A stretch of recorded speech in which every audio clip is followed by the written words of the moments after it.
एक छोटे से गांव धर्मपुर में श्यामू नाम का एक गरीब आदमी अपनी बूढ़ी माँ के साथ रहता था। श्यामू के पास कोई जमीन नहीं थी। इस वजह से वो जंगल से लकड़ी काटकर बेचता और उसी से अपना और अपनी माँ का गुजारा करता था। एक दिन, श्यामू बेटा, जल्दी निकल जा, सूरज उग आया है। जंगल जाने में देर कर देगा तो शाम तक लकड़ी काट कर लौटना मुश्किल हो जाएगा।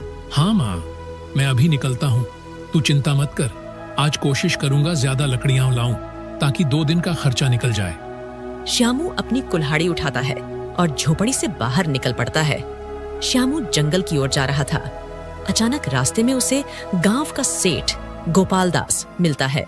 अरे श्यामू, कहाँ जा रहा है सुबह सुबह? प्रणाम सेठ जी, जंगल जा रहा हूँ लकड़ी काटने। माँ के खाने का इंतजाम करना है ना, बस वही करने निकल पड़ा। तू भी अजीब आदमी है श्यामू, न जमीन है न खेत, बस यही जंगल की लकड़ियों से पेट पालता है। सेठ जी, भगवान ने जो दिया है उसी में जी रहा हूँ। बात तो ठीक कहता है तू।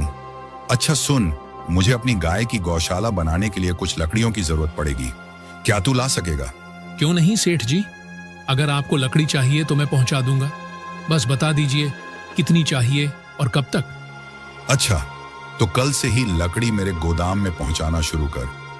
दाम अच्छा दूंगा। अगर तेरा काम ठीक रहा तो आगे भी तुझसे ही काम लूंगा। धन्यवाद सेठ जी, मैं अपनी पूरी मेहनत लगा दूंगा। श्यामू जंगल में पहुंचता है। चारों ओर हरे भरे पेड़, पक्षियों की चहचहाहट। श्यामू कुल्हाड़ी उठाकर लकड़ी काटना शुरू करता है। अगर यह काम सही रहा तो माँ को आराम मिलेगा, शायद झोपड़ी भी ठीक कर सकूं। भगवान, बस तू साथ देना। धीरे धीरे शाम होती है। श्यामू लकड़ियां बांधकर अपने कंधे पर लादता है और गांव लौटता है। उसकी माँ दरवाजे पर बैठी इंतजार कर रही थी। आ गया बेटा, कितनी देर लगा दी, थक गया होगा। हाँ माँ, पर आज मन खुश है। सेठ जी ने मुझसे ढेर सारी लकड़ी मंगवाई है। अगर काम सही हुआ तो आने वाले दिन बदल सकते हैं। भगवान तेरा भला करे बेटा, तेरी मेहनत रंग लाएगी। माँ बचे हुए राशन से खाना बनाती है। फिर दोनों खाना खाते हैं। शाम का समय, आसमान पर काले बादल छा जाते हैं। तेज हवाएं चलने लगती हैं। अचानक बारिश शुरू हो जाती है। गांव की पगडंडियां कीचड़ से भर जाती हैं। झोपड़ी के अंदर श्यामू की बूढ़ी माँ खाट पर लेटी थी। बारिश में चल रही ठंडी हवा से श्यामू की माँ को तेज बुखार हो गया था। ओ राम, ओ श्यामू, मेरा सिर जल रहा है बेटा। अरे माँ, ये क्या हो गया? तेरा शरीर तो तपा हुआ है। तू बिल्कुल चिंता मत कर, मैं अभी तेरे लिए दवा लेकर आता हूँ। इसके बाद श्यामू तुरंत भीगते हुए बाहर निकल जाता है। तेज बारिश में श्यामू की हालत भीगकर बदतर हो जाती है। वह भीगते हुए सेठ गोपाल दास के हवेली पर पहुंचता है और दरवाजा खटखटाता है। तभी दरवाजा खुलता है और सेठ अंदर से निकलता है। अरे श्यामू, तू इस वक्त और इस बारिश में यहाँ क्या कर रहा है? सेठ जी, मेरी माँ को तेज बुखार हो गया है। हालत बहुत खराब है। घर में न दवा है न राशन। मुझे पैसों की सख्त जरूरत है।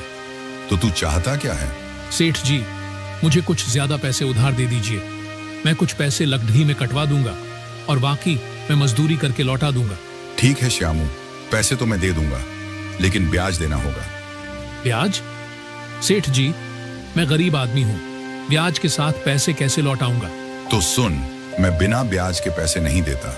यदि ब्याज के साथ पैसे देने हैं तो बता, वरना पैसे भूल जा। ठीक है सेठ जी, जो शर्त आप कहें मैं मान लूंगा। ये ले कुछ रुपए, और याद रखना श्यामू, ब्याज सहित पैसे समय पर चुका देना, वरना तू जानता ही है। धन्यवाद सेठ जी, मैं मेहनत करके एक एक पैसा चुका दूंगा। श्यामू बारिश में फिर से भीगता हुआ वैद्य जी की झोपड़ी की ओर दौड़ता है। वैद्य जी एक दिया लेकर दरवाजा खोलते हैं। अरे श्यामू, इस तूफानी बारिश में यहाँ क्या कर रहा है? सब ठीक तो है? वैद्य जी, मेरी माँ को तेज बुखार हो गया है। कृपा करके कुछ दवा दे दीजिए। ओह ठीक है, रुक, मैं अभी जड़ी बूटियां तैयार करता हूँ। वैद्य जी जल्दी से एक छोटी थैली में दवा भरकर श्यामू को देते हैं। ये दवा हर 3 घंटे में देना, माँ को आराम मिलेगा। धन्यवाद वैद्य जी। श्यामू पैसे देकर झोपड़ी की ओर लौटता है। माँ देखो, वैद्य जी से दवा ले आया हूँ, यह लो, अभी खा लो। श्यामू माँ को दवा खिलाता है और पानी पिलाता है। कुछ देर बाद माँ का पसीना छूटता है। अरे अब थोड़ा आराम लग रहा है बेटा। भगवान का शुक्र है माँ, तू जल्दी ठीक हो जाएगी। अगली सुबह माँ कुछ बेहतर महसूस कर रही थी। श्यामू थका हुआ पास बैठा था। श्यामू बेटा, एक बात पूछूं? यह दवा और खर्च के लिए पैसे तू कहाँ से लाया? माँ, कल रात मैं सेठ गोपाल दास के पास गया था, उनसे उधार लिया है, मगर सेठ ने ब्याज की शर्त रखी है। ओह बेटा, ब्याज वाला पैसा गरीब आदमी को और गरीब बना देता है। हमें सोच समझकर कदम रखना होगा। हाँ माँ, लेकिन उस समय और कोई रास्ता ही नहीं था। माँ कुछ देर सोचती है। श्यामू, क्यों न तू इन बचे हुए पैसों से समोसे बनाकर बेचने लगे। देख, इस बरसात में लकड़ी सुखाना और बेचना मुश्किल होगा, पर गर्मा गर्म समोसे लोग खुशी से खरीदेंगे। अरे माँ, यह तो बहुत अच्छा सुझाव है। अगर काम चल पड़ा तो हम धीरे धीरे सेठ का उधार भी चुका देंगे। हाँ बेटा, मेहनत ईमानदारी से करोगे तो भगवान जरूर साथ देगा। इसके बाद श्यामू कुछ पैसे लेकर गांव की किराना दुकान पर पहुंचता है। राम राम लाला जी, मुझे बेसन, तेल, हरी मिर्च, धनिया और मसाले चाहिए। समोसे बनाने का सामान दे दीजिए। अरे श्यामू, तू लकड़ी का काम छोड़ अब समोसे बनाएगा? वाह रे किस्मत। हाँ लाला जी, वक्त के अनुसार रास्ता बदलना ही पड़ता है। मेहनत करूंगा, सब ठीक होगा। दुकानदार सामान तौलकर थैली में रख देता है। श्यामू पैसे चुका देता है और घर की ओर लौट पड़ता है। उसकी माँ पहले से तैयार बैठी थी। माँ, सारा सामान ले आया हूँ, अब काम शुरू करें। हाँ बेटा, आज हम दोनों मिलकर मेहनत करेंगे। देखना, सब अच्छा होगा। दोनों मिलकर समोसे बनाते हैं। झोपड़ी में समोसों की खुशबू फैल जाती है। श्यामू, यह तो बहुत अच्छे बन रहे हैं। इन्हें बेचने ले जा और ईमानदारी से मेहनत कर। हाँ माँ, आज से हमारी नई शुरुआत होगी। श्यामू समोसे एक टोकरी में रखता है और सिर पर उठाकर बाजार की ओर निकल पड़ता है। बाजार में लोगों की भीड़ थी। श्यामू सड़क के किनारे एक साफ जगह पर टोकरी रखता है और ऊंची आवाज में समोसे बेचना शुरू करता है।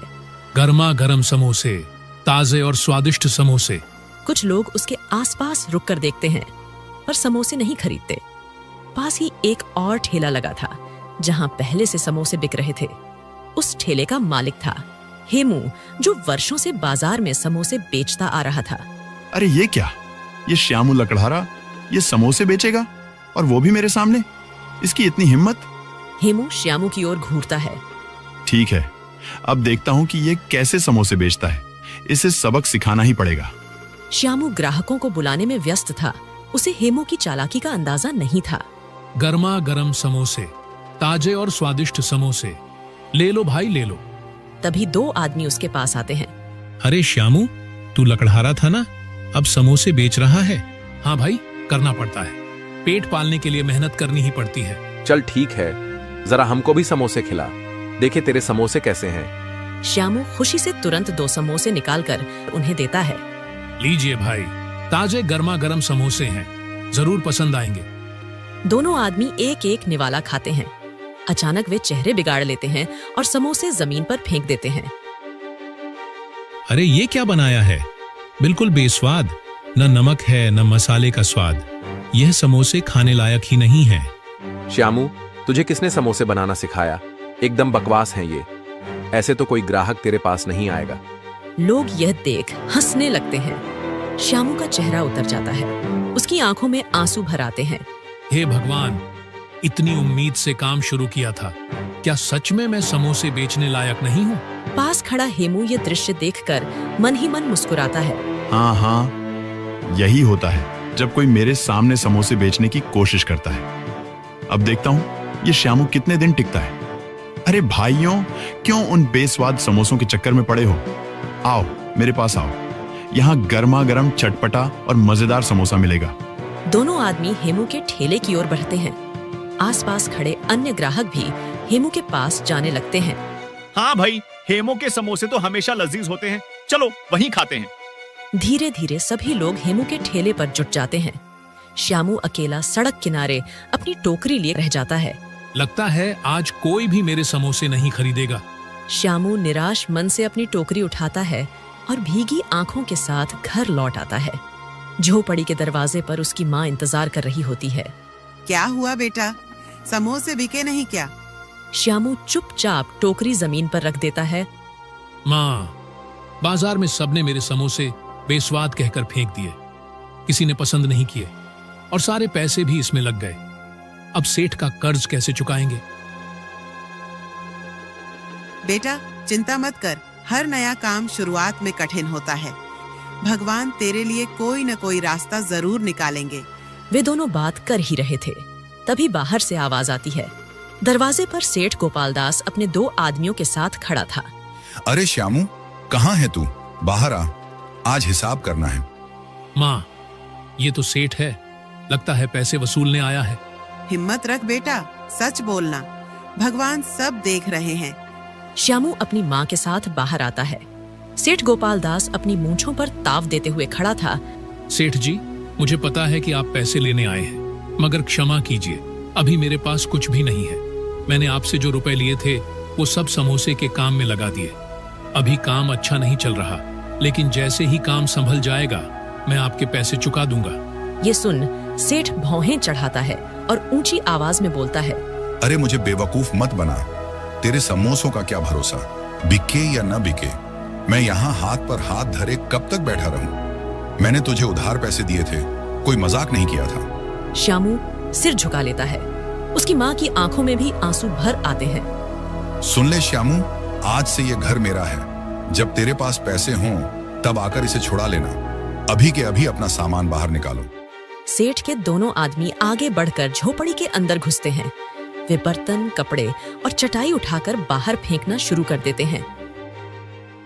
सेठ जी, ऐसा मत कीजिए, मेरी बूढ़ी माँ कहाँ जाएगी? बेटा सब्र रख, भगवान सब देख रहे हैं। आसपास के कुछ गांव वाले यह दृश्य देखकर इकट्ठा होने लगते हैं, पर कोई भी सेठ के डर से आगे नहीं आता। श्यामू और उसकी माँ अपना सामान उठाकर गांव से बाहर निकलते हैं। चलते चलते वे नदी किनारे पहुंचते हैं। नदी के किनारे पर घास और पेड़ पौधे थे। बेटा अब हम कहाँ रहेंगे? माँ, जब तक भगवान साथ हैं, हम भूखे प्यासे नहीं मरेंगे। यही नदी किनारे एक छोटी सी झोपड़ी बना लेंगे। इसके बाद श्यामू कुछ लकड़ियां और पत्ते इकट्ठा करता है। माँ उसकी मदद करती है। धीरे धीरे दोनों एक छोटी सी कच्ची झोपड़ी बना लेते हैं। देख, अब सिर पर छत तो है, चाहे कितनी भी छोटी क्यों ना हो। हाँ माँ, ये झोपड़ी ही हमारे लिए महल से कम नहीं। कुछ समय बाद श्यामू फिर से अपने बनाए समोसे टोकरी में रखकर बाजार जाता है। उसका चेहरा उम्मीद से भरा था। शायद आज कोई मेरे समोसे खरीदे, शायद आज सब कुछ बदल जाए। वह सड़क किनारे बैठ जाता है और आवाज लगाता है। गर्मा गर्म समोसे, घर के बने समोसे, लो भाई लो। उसी समय एक बूढ़ा कमजोर आदमी लाठी टेकते हुए हेमू के ठेले के पास पहुंचता है। उसका चेहरा भूख से मुरझाया हुआ था। बेटा, सुबह से कुछ नहीं खाया, जरा कुछ खाने को दे दो, पेट में कुछ सहारा हो जाए। हेमू बूढ़े की ओर देखता है, फिर गुस्से में चिल्लाता है। अरे तुझे दिख नहीं रहा यहाँ कितनी भीड़ लगी है? जाओ आगे बढ़ो, न जाने कहां कहां से चले आते हैं। उसी समय श्यामू दूर से यह दृश्य देख रहा होता है। उसकी आंखों में करुणा भर आती है। बूढ़ा आदमी धीरे धीरे लाठी टेकते हुए श्यामू के पास आता है। बेटा, बहुत भूख लगी है, अगर कुछ खाने को हो तो दे दो। श्यामू बूढ़े को देखता है। ठीक है बाबा, वैसे भी मेरे समोसे कोई नहीं खा रहा, आप ही खा लीजिए। श्यामू अपने हाथ से प्लेट में 2 गर्मा गर्म समोसे रखकर बूढ़े को देता है। पहला निवाला लेते ही उसका चेहरा चमक उठता है। वाह बेटा, तुम्हारे समोसे तो बहुत स्वादिष्ट हैं, सचमुच गजब का स्वाद है।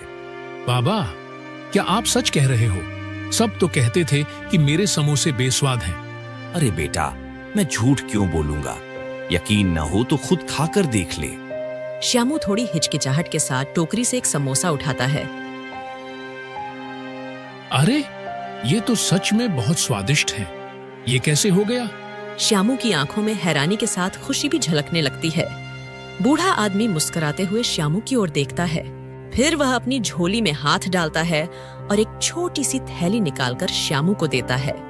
बेटा, ये बहुत दुर्लभ जड़ी बूटी है।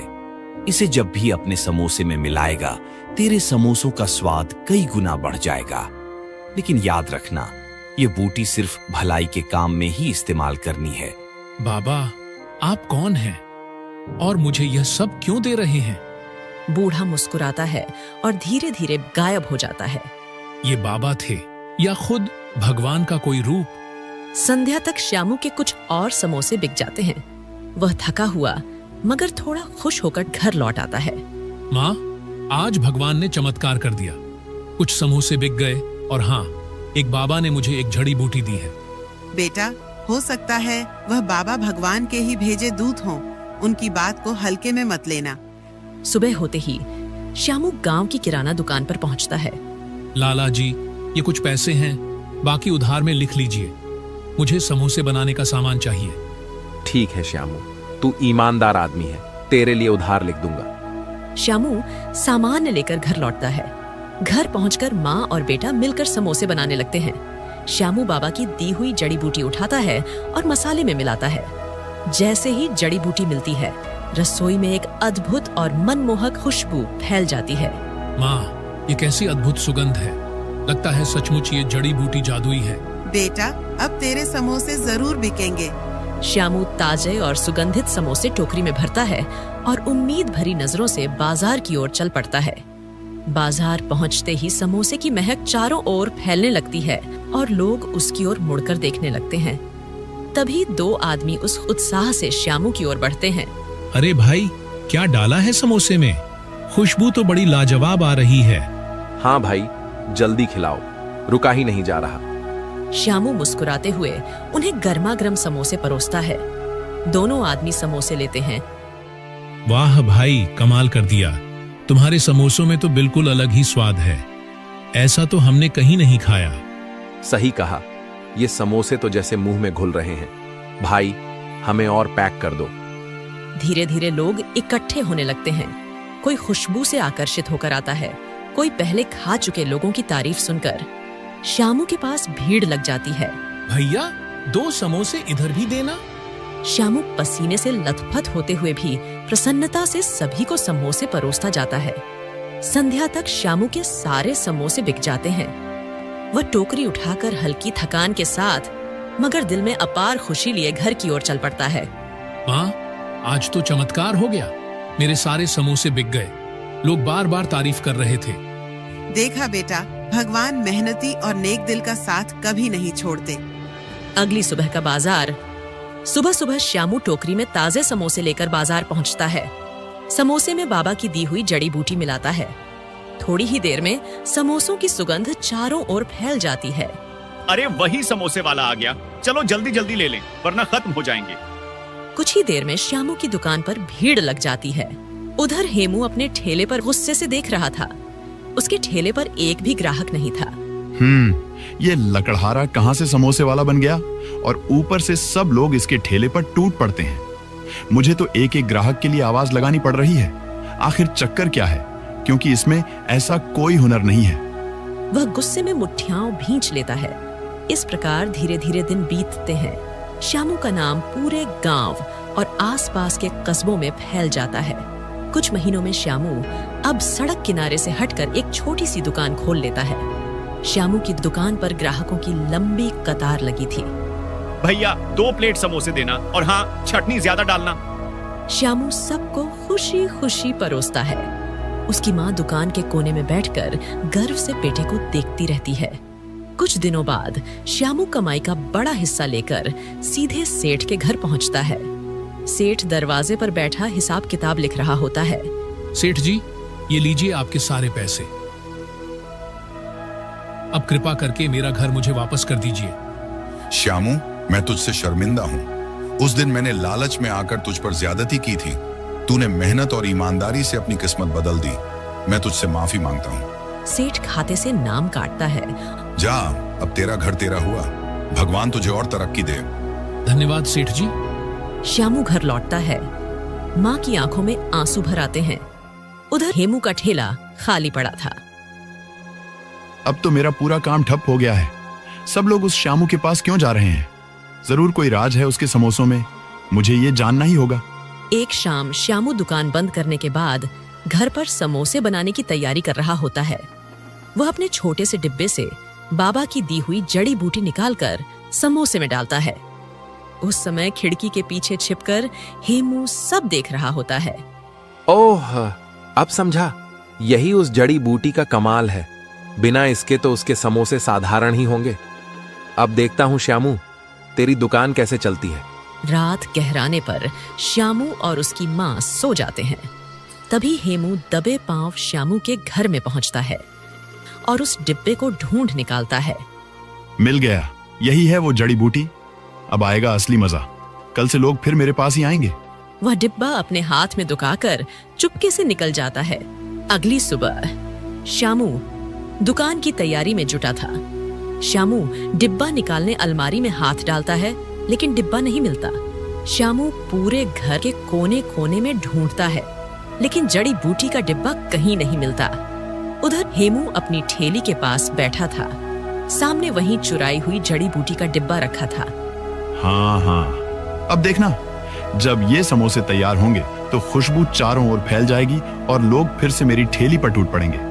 श्यामू का खेल अब खत्म। वह जल्दी जल्दी समोसे ठेले पर सजा देता है। कुछ ही देर में बाजार में लोग आते हैं। एक ग्राहक हेमू की ठेली पर खड़ा होकर सूंघता है। अरे, ये कैसी गंध है?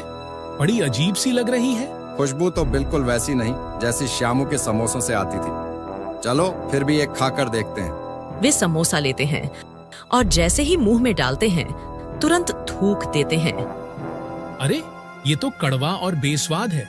क्या मिला रखा है इसमें? भाई, ये तो सेहत बिगाड़ देगा। चलो यहाँ से चलते हैं। हेमू के माथे पर पसीना छलकने लगता है। वह खुद एक समोसा खाता है और तुरंत खांसने लगता है। अरे, ये तो सचमुच कड़वा है। उस श्यामू के समोसे ऐसे कैसे मीठे और स्वादिष्ट हो गए? मैंने तो वही जड़ी बूटी मिलाई थी। वह चिढ़कर डिब्बा फेंक देता है। अचानक तेल की कड़ाही गिर जाती है और आग भड़क उठती है। देखते ही देखते उसकी ठेली जलकर राख हो जाती है। अरे अरे, बचाओ, मेरी ठेली जल गई। सन्नाटे में हेमू राख हुए ठेले को देखता है। आंखों से आंसू बहने लगते हैं। अगली सुबह हेमू सीधे श्यामू की दुकान पर पहुंचता है। श्यामू ग्राहकों को समोसे परोस रहा था। हेमू हाथ जोड़कर उसके सामने खड़ा हो जाता है। श्यामू भाई, मुझे माफ कर दो। मैंने तुम्हारी जड़ी बूटी चुराई थी। मैंने सोचा कि तुम्हारी सफलता को छीन लूंगा, पर मेरा सब कुछ जलकर राख हो गया। हेमू, लालच का रास्ता हमेशा बर्बादी की ओर ले जाता है। मेहनत और सच्चाई ही इंसान को आगे बढ़ाती है। मैं तुझे माफ करता हूँ, लेकिन एक बात याद रखना, लालच मत करना। बस मेहनत और ईमानदारी से काम करना, तभी सुख और सम्मान मिलेगा। हाँ श्यामू, अब मैं मेहनत से ही कमाऊंगा। यही मेरी सबसे बड़ी सीख है।